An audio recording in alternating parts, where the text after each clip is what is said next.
Students, welcome to the knowledge point. Students, हम कर रहे थे इन वीडियोस में क्लास 10th का मैथमेटिक्स का स्टैंडर्ड का सैम्पल पेपर सॉल्व, और मैंने अपनी लास्ट वीडियोस में सैम्पल पेपर तो सॉल्व करवा दिया था, लेकिन 2 क्वेश्चंस रह गए थे वो जो स्किप हो गए थे। 2 या 3 क्वेश्चन रह गए थे जो कि बिल्कुल स्किप हो गए थे वीडियो में से कोई टेक्निकल प्रॉब्लम की वजह से। तो मैंने सोचा कि वाले 3 क्वेश्चन बच्चों के रह ना जाए, इसलिए हम नई एक्स्ट्रा वीडियो डाल देते हैं 6, 7 और 8 क्वेश्चन के लिए।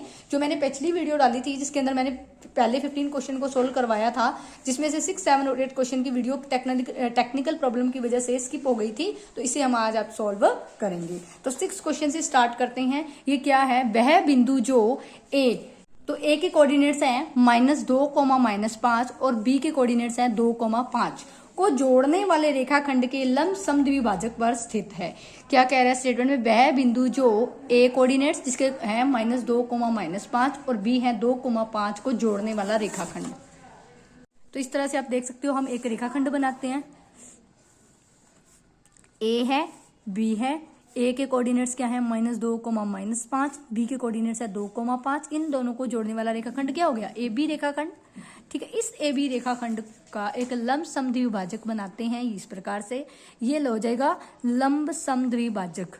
हमें क्या करना है? इस लंब समद्विभाजक पर जो पॉइंट है उस बिंदु के कोऑर्डिनेट्स को ज्ञात करना है। तो अब जानते हैं जो लंब समद्विभाजक पर जो कोऑर्डिनेट्स होता है वो मिड पॉइंट होता है।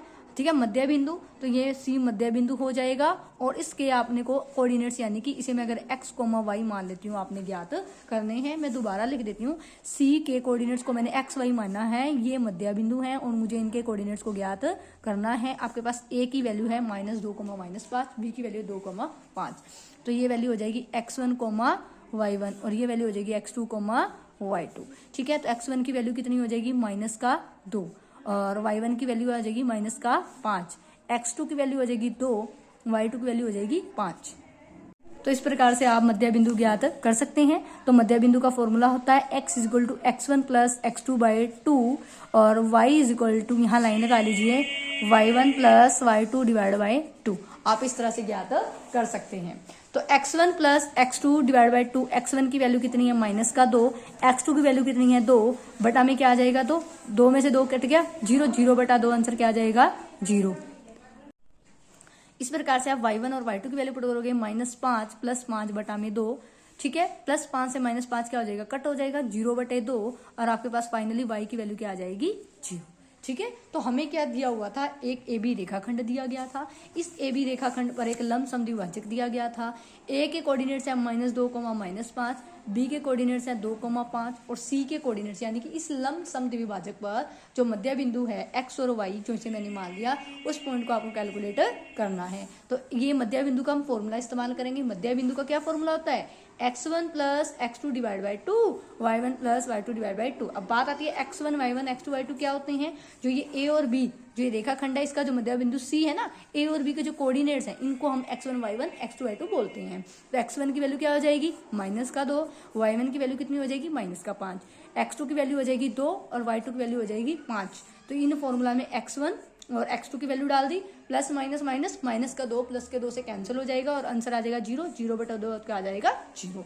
इसी प्रकार से y1 + y2/2, y1 में -5 पुट कर दिया, y2 में +5 पुट कर दिया, प्लस माइनस माइनस 5 से 5 कट गया, 0/2 क्या आ जाएगा? 0। तो इस प्रकार से क्वेश्चन सॉल्व हो जाएगा। ठीक है स्टूडेंट्स, मुझे उम्मीद है कि आपको ये समझ में आया होगा। अब अगला क्वेश्चन क्या है?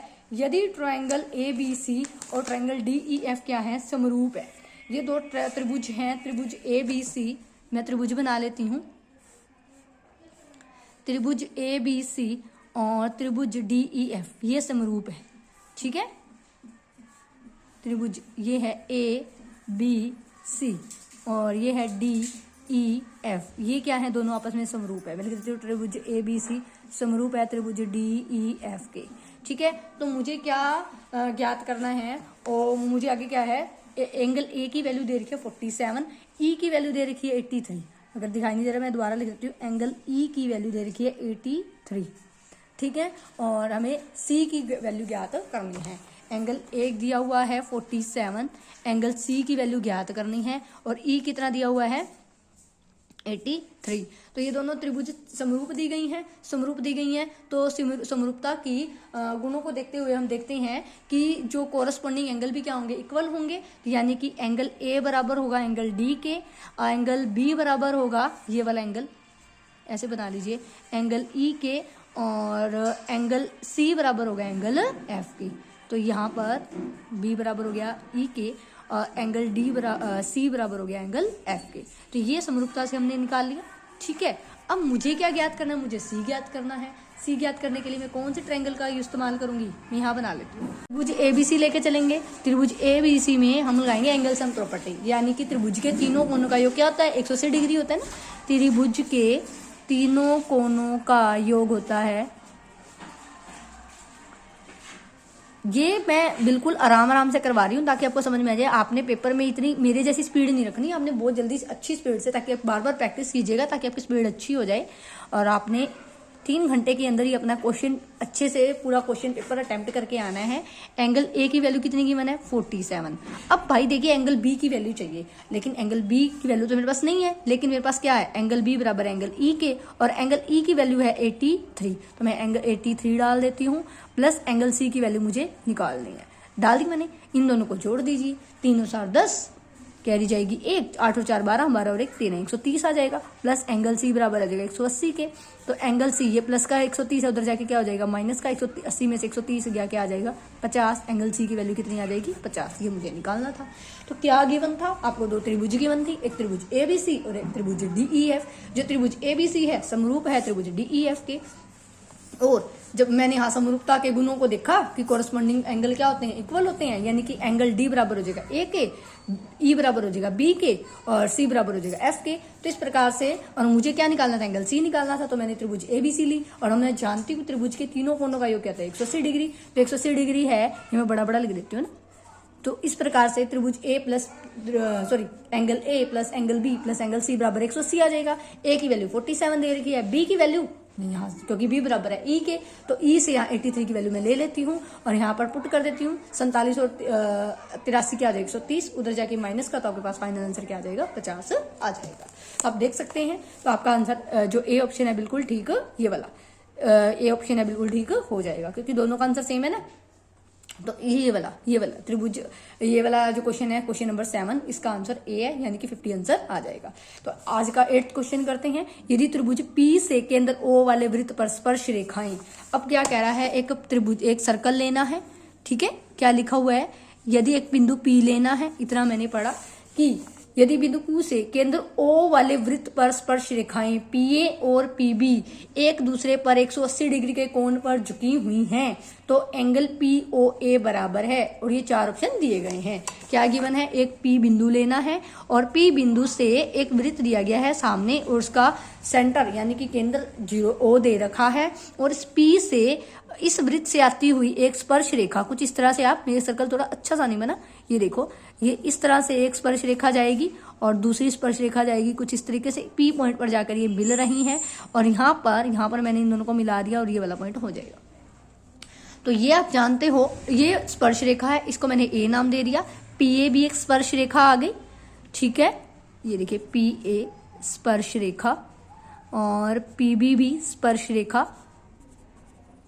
और ठीक है, और ये देखिए, और ये कॉन्टैक्ट पॉइंट हो जाएंगे, यानी स्पर्श बिंदु हो जाएंगे। ठीक है, जो स्पर्श रेखा और वृत्त का जो कॉमन पॉइंट होता है जिस पर वो उसे टच कर रही है, उसे उसका स्पर्श बिंदु कहते हैं हिंदी में। और ये आपको कोण है, ये कितने कोण पर 180 पर झुकी हुई है, ये दोनों स्पर्श रेखाएं P बिंदु पर मिलती हैं और आपस में इस प्रकार से 180 पर झुकी हुई है, 80 पर झुकी हुई है। तो हमें क्या करना है, हमें ये वाला एंगल POA, तो मैं क्या करती हूँ, रेडियस से इसको मिला देती हूँ कुछ इस तरीके से, और POB, ये दोनों रेडियस होंगी, और मैं मिला देती हूँ। और मुझे क्या करना है, ये वाला एंगल ज्ञात करना है POA। मैं लिख देती हूँ कि मुझे क्या फाइंड आउट करना है, POA। अब देखिएगा एग्जाम में क्वेश्चन MCQs में आया हुआ है। अब MCQs की बात करेंगे तो एक ही मार्क्स का है, तो इसके अंदर आपको सिर्फ ऑप्शन टिक करके आना है। तो इस प्रकार के क्वेश्चन अगर आपके एग्जाम में आता है तो वहां पर आप इसे कैसे करेंगे, आप लर्न कर लीजिए कि अगर आपके एक सर्कल को, एक वृत्त को 2 स्पर्श रेखाएं छू कर जाती हैं, पॉइंट पर मिलती हैं, तो इस प्रकार जो त्रिभुजों का निर्माण होगा, कौन कौन सी त्रिभुज बनेगी, त्रिभुज AOP एंड त्रिभुज BOP ये बन जाएगी। और ये दोनों त्रिभुज हमेशा कैसी होती हैं, आपस में सर्वांगसम होती हैं। कैसी होती हैं, त्रिभुज AOP और त्रिभुज B ये क्या बनेंगी, ये आपस में क्या होती हैं, सर्वांगसम होती हैं। ये आपने डायरेक्ट लर्न करना है, ठीक है। इसका प्रूफ आपको एग्जाम में नहीं करके आना है MCQ के पॉइंट ऑफ व्यू से। जब इस प्रकार के क्वेश्चन में हम वीडियो में करवाऊंगी तो आपको पूरा प्रूफ करवा दिया जाएगा, लेकिन जब आपका MCQs वाला आएगा तो आपने क्वेश्चन में बस लर्न कर लेना है कि ये त्रिभुज इस त्रिभुज के क्या होता है, समरूप होता है। तो समरूप होता है तो हम जानते हैं समरूप त्रिभुज होते हैं, हमने छोटी क्लासेस में पढ़ा हुआ है, 9th में भी पढ़ा हुआ है। जो समरूप त्रिभुज होती हैं उनके संगत भाग बराबर होते हैं, यानी कि अगर मैं इस कोण को 1 नाम दे दूं, इस कोण को 2 नाम दे दूं, तो कोण 1 बराबर आ जाएगा कोण 2 के, क्योंकि संगत त्रिभुजों सर्वांगसम त्रिभुजों के संगत भाग बराबर होते हैं। CPCT भी बोलते हैं, ठीक है, भाग बराबर होते हैं। इस प्रकार से हम लिखते हैं। तो एंगल 1 बराबर हो जाएगा एंगल 2 के। और आप जानते हो ये पूरा एंगल कितना दिया हुआ है, 80 डिग्री। कोण, एंगल को हिंदी में कोण कहते हैं ना। तो अब आपके सामने देखिए ये पूरा एंगल 80 है, तो यानी एंगल 1 बराबर एंगल 2 की वैल्यू क्या हो जाएगी, 80 डिग्री। अब ये दोनों आपस में बराबर है, तो मैं एंगल 2 की जगह एंगल 1 लिख सकती हूँ। ये कितना आ जाएगा, 80 डिग्री। एंगल 1 और एंगल 1 कितना हो जाएगा, 2 मल्टीप्लाई एंगल 1 हो जाएगा 80 डिग्री। ये मल्टीप्लाई में है, गुना में उधर जाके भाग में हो जाएगा, 80 भाग 2 हो जाएगा। 2 के टेबल पे 2 हो जाएगा 1 पे, और 80 जाएगा 40 पर। तो इसका मतलब एंगल 1 बराबर आ जाएगा 40 डिग्री के। मैं रिपीट कर देती हूँ। मैंने सबसे पहले कहा कि ये 2 त्रिभुजों का निर्माण हो जाएगा, दोनों त्रिभुज आपस में सर्वांगसम होंगी, जिसकी वजह से एंगल 1 बराबर होगा एंगल 2 के। अगर एंगल 1 और एंगल 2 आपस में बराबर हैं और इन दोनों का सम 80 दे रखा है, तो मैं 2 की जगह 1 डाल सकती हूँ। एंगल 1 और एंगल 1 को जोड़ोगे तो 2 इंटू एंगल 1 आ जाएगा, 2 भाग हो जाएगा, तो आंसर क्या आ जाएगा, 40 आ जाएगा। आप देख सकते हैं तो इसके अंदर आपके पास एंगल 1 और एंगल 2 की वैल्यू आ गई। इस प्रकार एंगल 1 बराबर एंगल 2 के, तो एंगल 2 की वैल्यू भी कितनी आ जाएगी, 40 आ जाएगी। अब मैं बात करूं तो मुझे ना ये वाली त्रिभुज लेके चलनी है, क्योंकि मुझे ना ये वाला एंगल चाहिए, मुझे नीचे वाले त्रिभुज से कोई लेना देना नहीं है। मेरी ट्रायंगल मैं लेके चलूंगी POA। कौन से ट्रायंगल लेके चलूंगी, मैं यहाँ पर इस प्रकार से लिख सकती हूँ आपके सामने, ताकि आपको इजीली समझ में आ जाए। मैं त्रिभुज लेके चलती हूँ, त्रिभुज POA। त्रिभुज POA में मुझे ये वाला एंगल चाहिए। और आप जानते हो ये जो एंगल होता है ना, ये 90 डिग्री का होता है, है ना, राइट एंगल होता है 90 डिग्री, ठीक है।